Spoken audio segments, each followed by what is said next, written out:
Good morning. రాత్రి black rice. ఈ rice ఏంటి? Brown rice.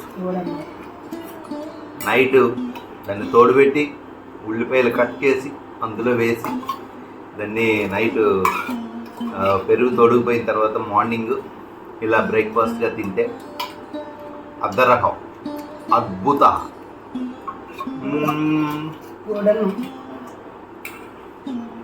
తోడన్నమా చాలా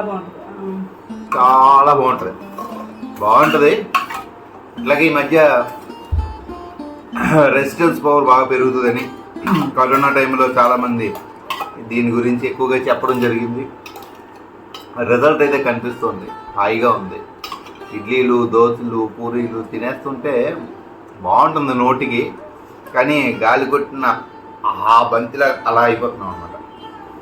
ఎందుకో సోడిజావ తీసుకోవడం, కొంచెం గ్యాప్ ఇవ్వడం, గ్యాప్ తర్వాత కొంచెం కప్పు రైస్ తీసుకోవడం, అది రాత్రి నానబెట్టిన ఉల్లిపాయలు కట్ చేసి పాలేసి పెరిగేసి.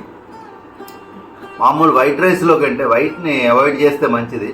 వైట్ రైస్ కంటే బ్రౌన్ రైస్, మీకు దొరికితే బ్లాక్ రైస్, ఇంకా మంచి మంచి రైస్లు అయినా కావాలనుకుంటే భారతీయ వరి వంగడాలు, అదే భారతదేశ వరి వంగడాలు అనమాట.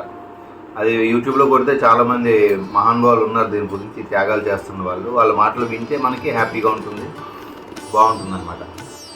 అద్భుత. కానీ తిన్న తర్వాత ఉంటుంది, పడుకోగానే నిద్ర పెట్టేస్తుంది. మత్తు చాలా హ్యాపీగా ఉంటుంది.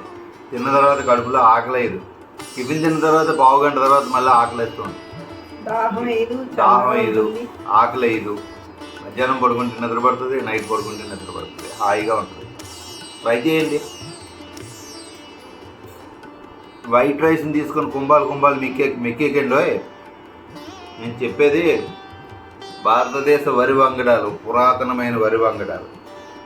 వాటిల్లో మీకు నచ్చింది ఏదైనా తీసుకోండి.